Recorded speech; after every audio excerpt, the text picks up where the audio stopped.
ұшқанда арту үшін ер беделі, ұяда көргенім ғой ең керегі.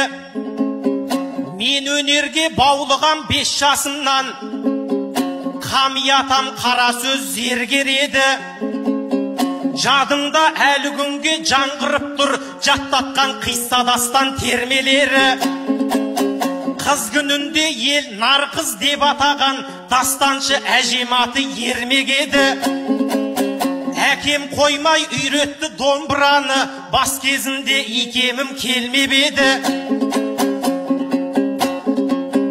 Анам ғажап даусы болған соң анашымның ақ сүті жақындатқан әңгемені. 3 ақын шықсақ кездей соқтық емес, осынау 4 адамның еңбек еді. Сол кісілер тербетіп тал бесіктен қазақы тәрбиені берген еді.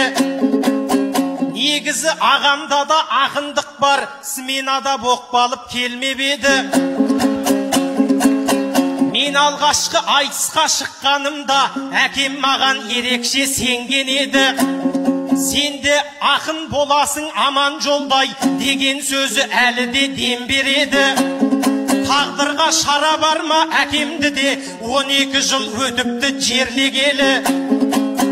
Орнында бар оңалар демейді ме, ұлдарын көріп отыр төрденелі.